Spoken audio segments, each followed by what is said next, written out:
प्रियकराने ज्या लग्न झालेल्या मुलीवर प्रेम केलं, तिच्या वाईट प्रसंगांमध्ये आपल्याकडून होईल तितकी पैशांची मदतही केली, आर्थिक आधार तिला दिला, पण तीच केलेली मदत परत मागितल्यानंतर त्याच प्रियसीने आपल्या प्रियकरावर कसा अन्याय केला, प्रेमाची किंमत कशा प्रकारे या प्रियकराला मोजावी लागली, हेच या सत्य क्राईम घटनेत सांगितले आहे.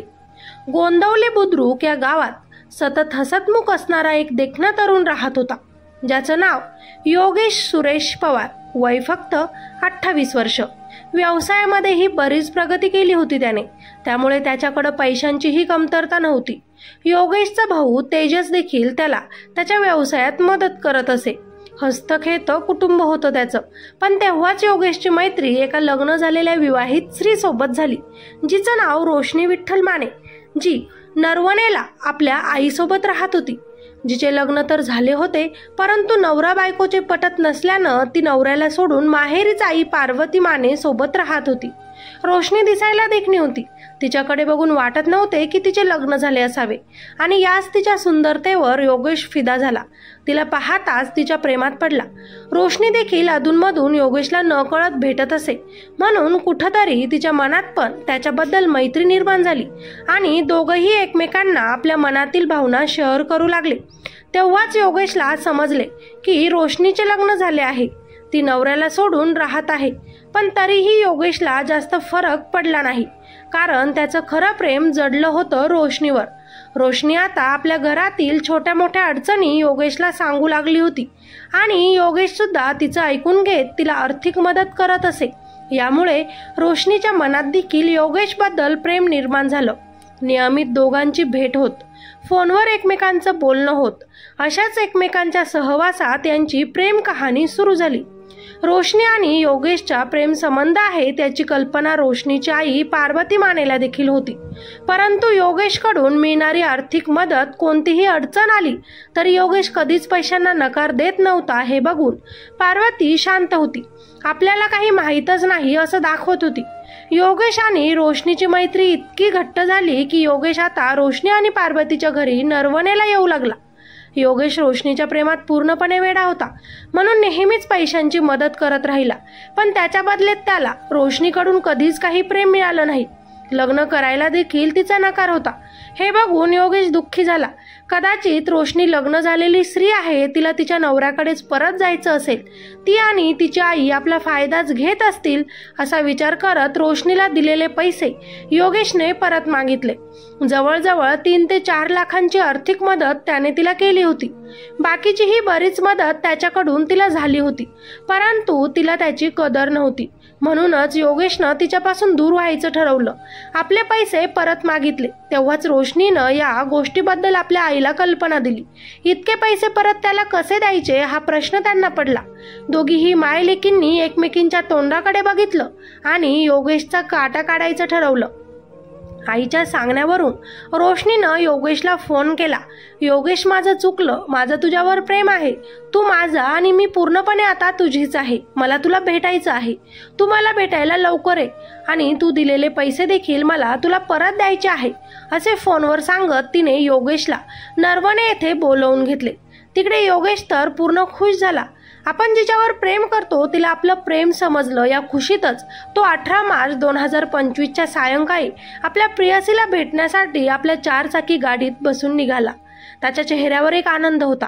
आपलं प्रेम खरं आहे, रोशनी आणि आपण एक होणार या भावनेत तो गाडी चालवत रोशनीनं बोलवलेल्या ठिकाणी पोहोचला.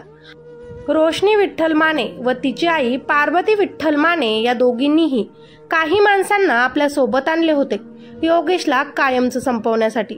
जन्मदाती आई व आलेल्या साथीदारांच्या मदतीनं प्रियकराला बोलावून घेऊन त्याचा धारदार शस्त्राने खून होताना रोशनी आपल्या डोळ्यांनी बघत राहिली. मरतानाही योगेशच्या डोळ्यात मात्र शेवटी प्रियसीने दिलेला धोकाच दिसत होता. 18 मार्च 2025 रोजी योगेशचा खून केल्यानंतर योगेशचा मृतदेह त्याच्याच स्विफ्ट गाडीमध्ये टाकून गाडी लॉक करून फडतरी येथील कॅनॉलमध्ये मृतदेह गाडीसहित टाकला. मृतदेह कारसह तलावात टाकून रोशनी, तिची आई व बाकी साथीदार तिथून फरार झाले. खून करून काही जण बारामती तर काही मुंबईत जाऊन पोहोचले। इकडे मुलगा घरी येत नाही, आई वडिलांना चिंता लागली। भाऊ घरी येत नाही, त्याचा फोन बंद येतोय, या चिंतेनं योगेशच्या मोठ्या भावाने पोलीस स्टेशन गाठलं।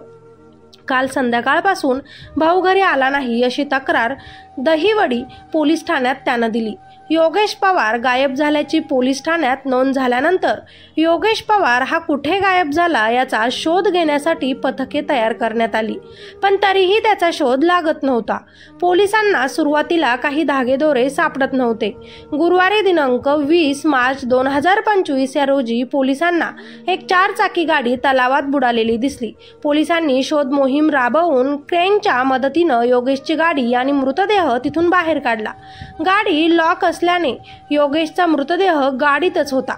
घातपात असल्याची शंका आल्यानं योगेशला शेवटचा फोन कुणाचा आला, तो मान तालुक्यातील नरवणे येथे कुणाकडे गेला होता ही चौकशी करण्यात आली आणि योगेश रोशनीचे प्रेमसंबंध समोर आले व पोलीस तात्काळ रोशनीच्या घरी पोहोचले, परंतु रोशनी आणि तिची आई तोपर्यंत तिथून फरार होते।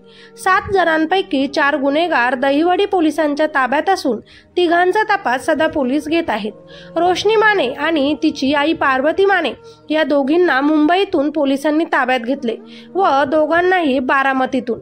या चौघांकडे कसून चौकशी केल्यानंतर त्यांनी लोखंडी गजाने मारून योगेशची हत्या केल्याची कबुली दिली।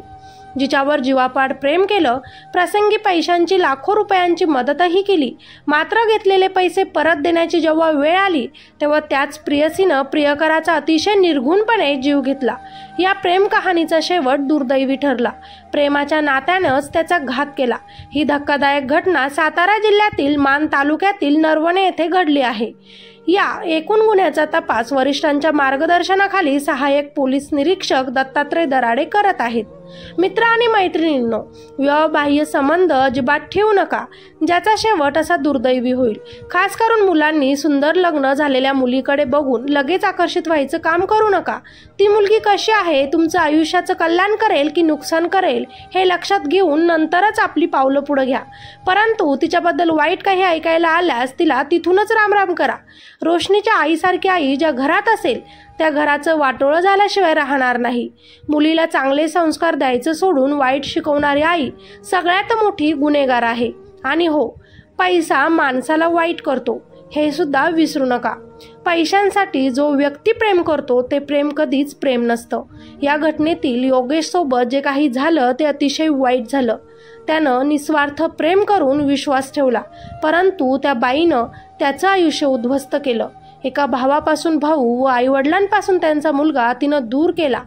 त्याचा जीव घेऊन स्वतः आता जेलमध्ये आहे, परंतु जेलमध्ये फाशीची शिक्षा तिला नक्की व्हावी, कर्माचं फळ तिला नक्की मिळावं।